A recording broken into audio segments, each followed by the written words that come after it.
Thank you all for coming on such short notice. It was no trouble at all. But Joseph, I have to ask, why organize this meeting in Northern Mozambique? Shednov, isn't it obvious? Gentlemen, as a group, I recognize the immense influence we hold together. That's why this meeting must remain completely secret. Polaris, Chesnov, state your full name, country, and title for the record. Chesnov Petrov, Chancellor of the Russian Federation. Polaris Calloway, dictator of the Republic of Northern Mozambique. And I, Yusef Nazar, dictator of the Arabian Empire. Thank you, gentlemen. Alright, Joseph, enough formalities. Why are we here? I brought you here for a very strategic reason. Polaris and I have been working together since my election. And speaking of that, I have Oswald to thank for it. Honestly, it makes perfect sense. He's one of the earliest fascists in Australia. We are getting off track. Joseph, why am I here? Right. My apologies, Chesnov. Polaris and I have been collaborating for quite some time. In fact, I'm the reason he's in power. When the southern Mozambique invaded with the Congolese coalition, Polaris ordered the evacuation of a certain technology from the west and rushed a peace treaty. That technology is valuable, essential to the Arabian Empire's effort. I'm sure you've heard of Project Reset. I have heard of it, though why keep it so secret? Want me to explain, Yusuf? Go ahead, Polaris. Project Reset is a research and acquisition program focused on the biochemical weaponry. We've essentially merged war with science. The gas we developed contains compounds designed to decay the prefrontal cortex, effectively lobotomizing anyone exposed. What does this have to do with Russia? We want your investment. If successful, we can use it on subjects, create an army whose only purpose is to serve our nations. And how exactly would you control them? If they're lobotomized, they become blank slates. We simply define their purpose, serve, and die. And whose civilians would we use? I'm not offering up the people of Russia, and I assume you two aren't insane enough to do the same. An invasion has already been devised. Nowhere important. I was just thinking about a place called Kazakhstan. Kazakhstan is already in anarchy. And what about the Treaty of Baku? I'm bound not to interfere in Kazakhstan until they get their shit together. Oh, come on, Chesnov. Who's gonna stop you? Caucasia? They're barely stable as it is. Take a moment and recognize how powerful your country really is. Live up to your father's name. Alright, Joseph, I'm in.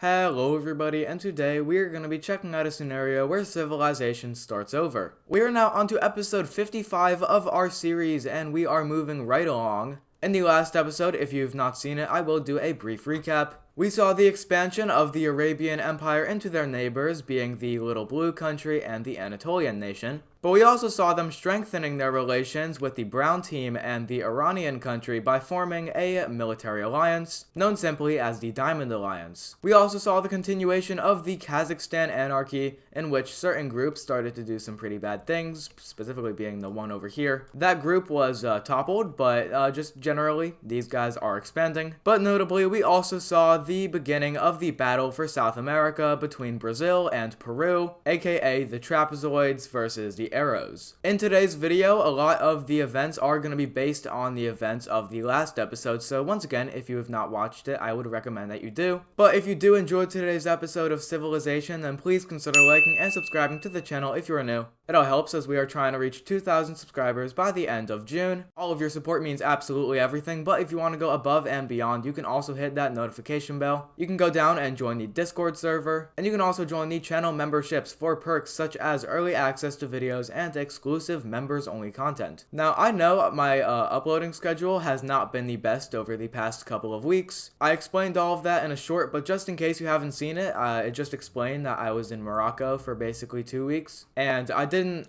make enough videos, so that is why the uploading schedule was bad. But now I am back in America, so I will be able to continue the previous uploading schedule, which was like a video maybe like every other day, every 3 days. Whatever it is, it's going to be better than what it was over spring break. But enough yapping, let's get into today's episode. Now, for our first event, we are actually going to be touching up over here in South America. This is because, of course, there is an ongoing conflict down here. And let me tell you, the front lines are going to be shifting drastically. The Bolivian / like the Northern Chilean red team, they have done a pretty good job over here in the center, where they have been able to capture some pretty key military bases. But the Peruvians have seen an absolute all-out success over here in the west, where they are starting to go down to their capital. This is giving the red team deja vu, and also probably PTSD. But they are going to retract all of their forces over here from the center of their country, bringing those troops back so they can stall the advance of the Peruvians, or at least slow it down. Going over here in the south, we saw the betrayal of the yellow and green teams. They were in the economic alliance of Brazil. They were also very closely aligned, but they have decided that Peru holds a better future for South America,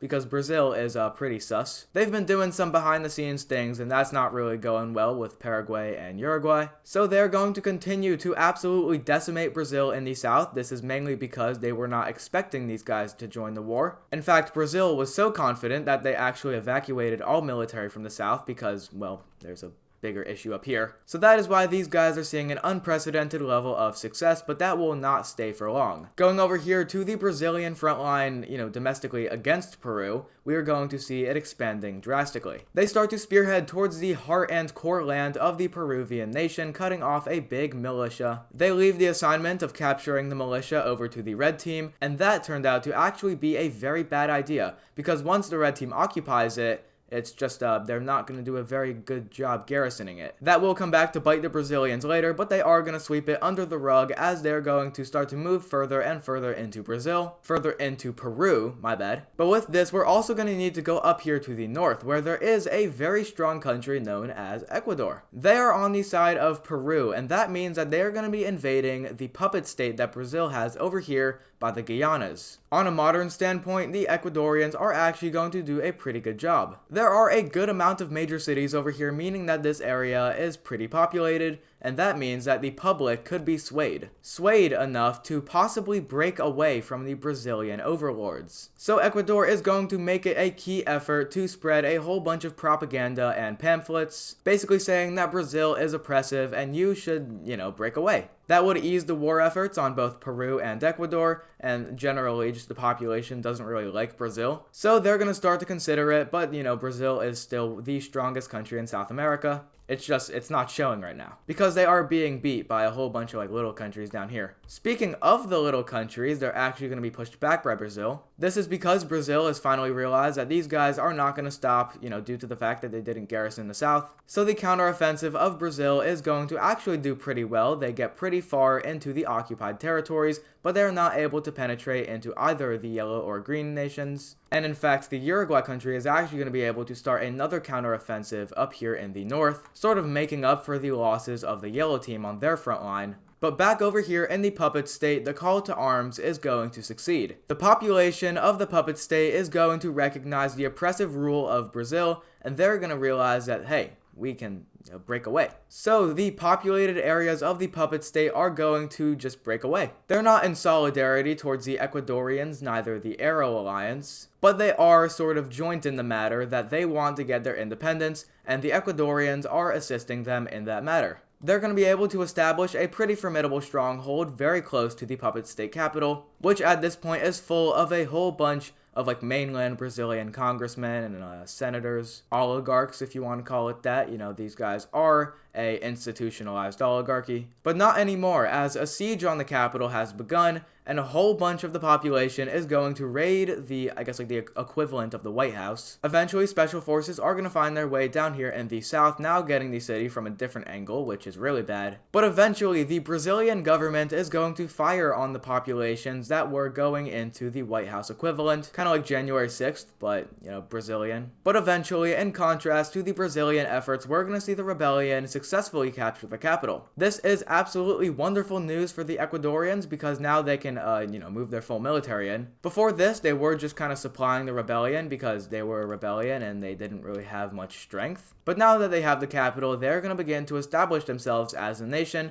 A little bit of a cocky move because they don't know if they're going to prevail from this war or not. But this is what we see the updated map of South America looking like. Very chaotic, very just discombobulated. This is going to get interesting, but not now. Because now, we're going to be going over here to Northern Mozambique. In the cinematic at the beginning of the episode, we saw the leaders of Northern Mozambique, the Arabian Empire, and Russia meet over here in the capital. The leader of Northern Mozambique and the Arabian Empire were introducing the idea of Project Reset to the Russian Federation. And Project Reset is revealed to be a biochemical weapon reassignment led by the Northern Mozambiqueans, assisted by the Arabian Empire. This biochemical weaponry is specifically lobotomy gas. And you guys saw the cinematic. Basically, the main point is that these guys need people to test it on and people to use it on. And the Arabian Empire leader, Yusuf Nasser, suggested to Russia that they go ahead and move into Kazakhstan. Now, one, that wouldn't be very logical because, the Arabian Empire is sort of just overlooking the fact that Russia and Caucasia are both in an alliance. And Caucasia habilitated the meeting that,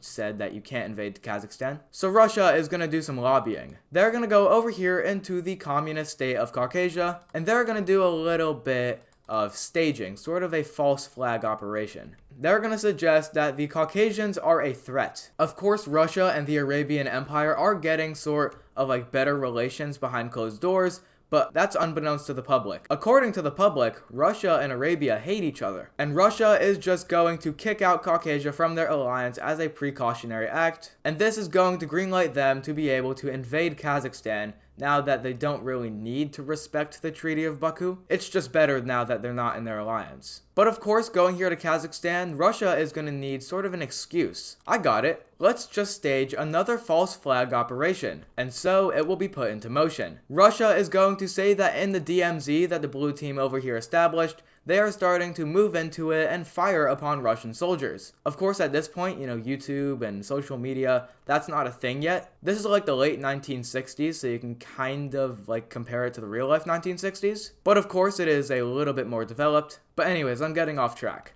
Russia stages this false flag operation, and the strong countries around Kazakhstan generally are going to give them a green light, basically only being the Arabian Empire, but the Civilistic Union, even to a point, is going to say, hey, you can do this, we don't care, we're only caring about ourselves, so you do this. So with proper validation, Russia is going to move in their defensive forces. They're going to move into the DMZ, now directly bordering the blue team, and boy, it's going to be bad. This is going to be comparable to the Russian-Afghan war inside of real life, the USSR versus Afghanistan. It was very bad. It was very brutal. It was very, There was a lot of attrition. And that is going to be the exact same here as Russia starts to march into the mainland of the blue pocket. This is going to go pretty successfully for them. It is just sort of a general conventional warfare frontline. But that is up until they get to this city over here. This is where the red team, out of all countries, is actually going to join on the side of the blue team. Now, in the last episode, we saw that the red team did invade the blue team, but when the red team captured their main, parliamentary city, they did replace it with a pro-red team sort of parliament.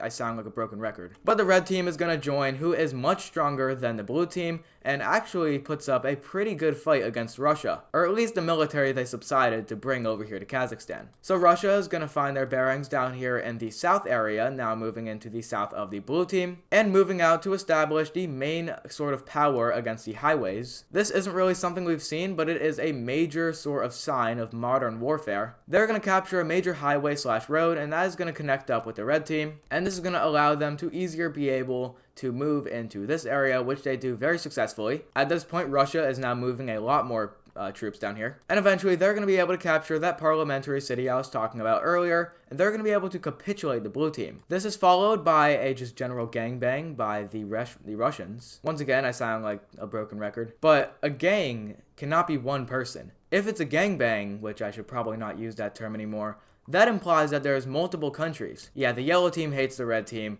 so that means that my enemy's enemy is my friend. So that means that the yellow team and Russia have a sort of similar coincidence when it comes to their goals. So the yellow team is going to start to invade into the red team. In the last episode, we saw that the red team and the yellow team did not have the best of relations. This is of course due to the fact that the yellow team got invaded by the red team. So that is not the best for the red team's rap. Also, by the way, these guys up here in the north, they're chilling. They're actually pretty economically sound. But that's not important because the red team is coming crashing down for them. The Russians are going to move a southern flank down here to occupy more of the unclaimed Kazakh territory, in which they're going to occupy all of it down here in the southwest, and this is going to cause for a Russian direct invasion into the red team. After the announcement of the direct invasion, we see that there is going to be a basic immediate capturing of this city. They're also going to be able to link up with this area on this sea, and this is a very economically important area for the red team, so the fact that they just lost it is not the best. But Russia is going to continue to move their forces down into the sort of, I don't want to say suburban, I guess a better word would be desolate. They're just sending special forces into here, and it's doing just astronomically well. Russia is going to move their forces down here to the final major city that the red team withholds. This is followed by a massive campaign, which allows the yellow team to move throughout the north and take a lot of valuable territory from the red team. And after Russia is successful in sieging and capturing this major city, the red team is going to subside to the Russians' sort of deals, and we're going to see that come to fruition inside of a peace treaty, which I will show you right now. Alright, and in this treaty, we see that Russia is going to completely redefine the borders of Kazakhstan in the south. In the first article of the treaty, we see that Russia will be taking these territories away from the empty territory, as well as the blue team, who is going to, after this war, be completely dismantled on the outskirts. This is going to cause a pretty major refugee crisis, which a lot of them will find themselves over here in the dark purple team. But more interestingly, over here, we see that the red team will be gaining these territories of empty territory. Once again, I sound like a broken record. But the yellow team will be taking this territory, a massive claim, and now we're left with a very little red team. And this red team is actually going to be federalized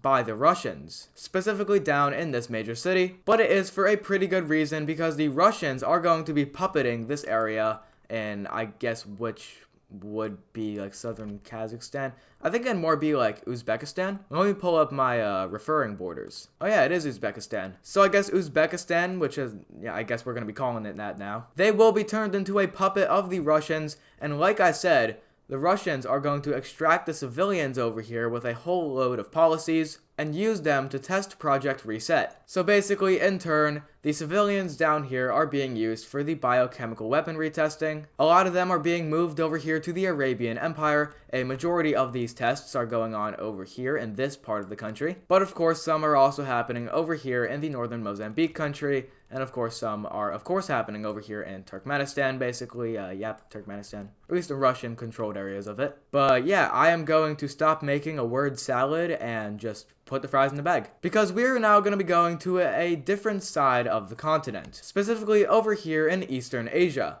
This is where we see the absolutely glorious Eastern and Western Koreas. Now, ironically enough, their ideologies could not be more different. You have fascism, you have socialism, right on the border of each other. But wait a minute, you have another totalitarian country up here, another communist country over here, and then you have sort of like a democratic, like Mongol ideology. Democratic oligarchy, basically just Eastern Asianism. But this is going to cause a massive upset inside of the Eastern Asian field. It actually has been pretty peaceful, disregarding the actions of the Japanese Empire, which the last thing they did was over here in southern China, so it's been relatively peaceful. But not anymore, because the Western Koreans and the Eastern Koreans are going to have a skirmish with each other. This is going to be a little bit of an oopsie, because that is going to drag the both of them into war with each other. Now, the Western Koreans were very prepared for this, actually astonishingly prepared. They've been drawing up a plan to invade Eastern Korea ever since they popped into existence. And what is sort of the main struggle here? Of course, the war wasn't just spontaneous. You need sort of like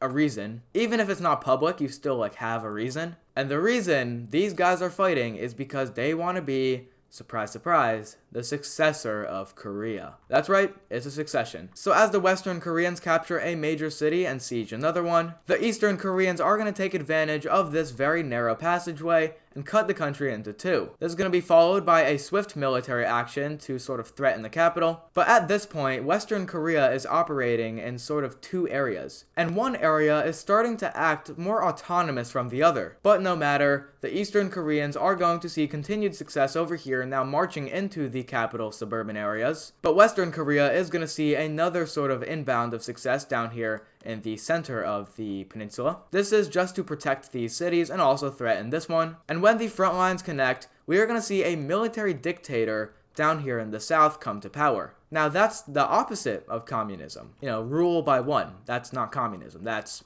totalitarianism. And you would be correct. The autonomy between the two areas, being the capital area and the actual southern Korean areas, is going to become too much for the north to bear. This military dictator that I was talking about earlier is going to see an insurrection of popularity across the south, claiming the entire thing for himself. Now this guy is not going to be like any modern general we've seen in the modern era. He's going to be more sort of a Genghis Khan figure, one that wants to expand his borders very rapidly. So with, I guess what you can call it, the warlord coming into power, we see that the southern areas of Korea will quickly go over to his subsidiary, and he is actually going to strike up a peace treaty with the Eastern Koreans in which they happily success. That didn't make any sense. But Western Korea, who has been absolutely just discombobulated from this, is going to just subside their interest and subside to the Eastern Koreans. And now that everybody is peaceful and they all want peace, some of them might want peace more than others.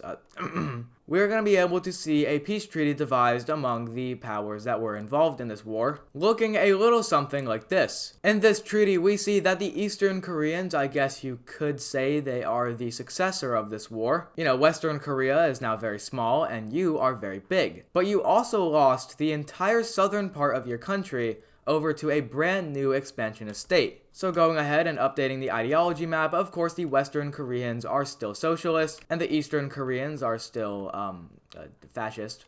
Not good. These southern guys are gonna become totalitarian. Now, this isn't really a shock to many of the countries outside of this conflict, because of course these guys are run by this warlord, like I said earlier. But with the conclusion of the little Korean things that have been happening, that is very interesting, we're going to be coming back down here to South America because we have a war to finish up. The Battle of South America will be coming to a close. Over here in the west, we see that Peru will be able to stage a sort of march onto the capital, which goes really successfully as they're able to capture the capital, I sound like a broken record half the time I'm recording. But as the Northern Chileans, aka the Red Team, is starting to falter, we see that this occupation is not going to go well. Like I hinted at earlier, the militia is going to rise back up outside of the Red Team occupation and actually move their way along the border to reconnect up with supply lines and chains with the main Peruvian government. At this point, a massive sweeping campaign will be enacted as the Peruvians are going to move deeper into the Bolivian territory. But back over here in the center, we see that Brazil is going to enact sort of a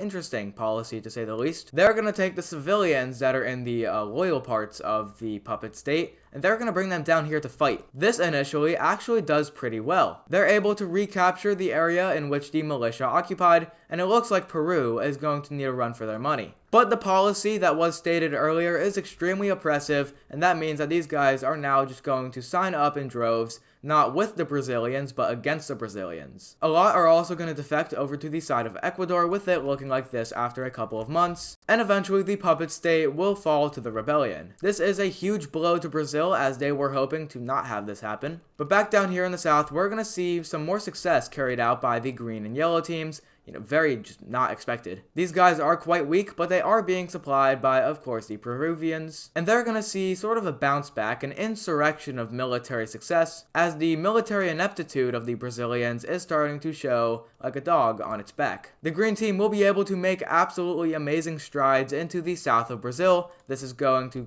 be followed by the capturing of a major city. And the yellow team is going to halt the expansion of their front line, because now they see that this area is more important than this area. so they're going to start to supply the green team, if you believe it or not. This leads to the capturing of another major city, but they are going to be stopped over here, because this is where the very important economic area is, like this area, very important for Brazil. But a major turning point in the war is that the Bolivians are going to surrender to Peru. We saw sort of a people's uprising, because as you guys know, these guys are communist, but it wasn't the good kind of communism. It was like the Stalinist kind of communism. And eventually, the people that were fighting over here against Peru are going to, very similarly to what happened up here in the north, sort of defect over to Peru. The military activity that has been contributed by Brazil is close to nothing, and the defection is going to work immaculately as the front line is pushed back completely. Brazil has failed. Brazil is the strongest country in South America, but that is not to say that they aren't on par with their neighbors. Ecuador and Peru were already more than enough to topple Brazil, but adding in these guys with a surprise attack, that was a cherry on the cake. Brazil will be surrendering to the Aero Alliance, and we can now take a look at what this peace treaty will look like, the Treaty of Yucatan. Alright, and in the Treaty of Yucatan, we see that these are the borders that will be devised among the succeeding powers. Starting up here in the north, notably, we see the puppet state will be released as its own country, adopting a flawed democracy for its governance. But to the west of them, we see that Ecuador will be taking a very small amount of war spoils. This is just to sort of satisfy the population. But going over here to the center of South America, this is where the juicy stuff is. Starting with the Peruvian land gains, we see that they will be able to take this territory along with this massive chunk of territory away from the northern Chileans. We also see they will be taking this territory away from Brazil, which leaves a absolutely massive Peru. Down here in the south, we see that the yellow team will be taking this territory, which notably is going to cause the creation of a brand new province. This doesn't really happen very often, so I think it's pretty cool that it is happening over here. But this province is way too big and clunky for the yellow team to completely annex. So, new province update, that is what it is looking like. But for the final border change, we see that the green team will be taking this territory, an actually surprisingly, economically sound piece of territory. They took 3 major cities, which is a massive boost for this nation. But this is what we see our updated map of South America looking like. So how about we update the things like ideology? The red team is not gonna have their circle there anymore because now they're over here. So let's see, what do they want to be after losing absolutely everything? They had sort of a civilian uprising because of the oppressive communist government. So what do they want to be? I guess democracy will suit them. Like I said, these guys are a flawed democracy. But one of the underlying questions is the question of, is the Aero Alliance staying together? Well, obviously the Trapezoid Alliance will be disbanded, but these guys are going to federalize and actually add some more members. It is going to include, of course, Peru, Ecuador, this brand new country up here, and the yellow team. But this actually isn't a military alliance. I know I've colored it that way, but it is actually going to serve the functions of an economical alliance. So there we go. We now see that the Trapezoid and Aero thing is still going to be feuding after the war is concluded, but the Trapezoid Economical Alliance is going to collapse. The Brazilians are going to leave the Trapezoid Alliance because, of course, their economics were absolutely just destroyed by this war. And now these guys are in an economic alliance, and it's going to stay that way. So this is what we see the updated map of South America looking like, with the ideologies, military, and no military alliances, but also the ideological maps. But yeah, that will be it for today's scenario. I hope you guys did enjoy. If you guys did enjoy, then please consider liking and subscribing to the channel. Like I said, we are trying to reach 2,000 subscribers by the end of June or in the near future. And like I said at the beginning of the video, the uploading schedule will be a lot better from here on out. And I've been trying to make my videos a little bit more eventful when it comes to Civilization, because the past 5 Civilization episodes, it has been very small changes, and I've just been doing a lot of yapping. So I tried to make the map changes a little bit more noticeable in this one. I'm not trying to rush the series, but I think that is something that you guys should know. But of course, on that note, I am going to be hanging up today's recording. I will see you guys in the next video. And of course, thank you to our channel members. This includes Noah N21, W.E. Moore the Goofy Little Geo Boy, Viewer Wixo Gold Colonizer, Rome Wixo, Richard Farrell 5543, Pixel 54, Lachlan Mapping, Red Team Wixo, Nykel Channelee, and Upgraded Bro. Once again, thank you guys so much for being in the channel memberships.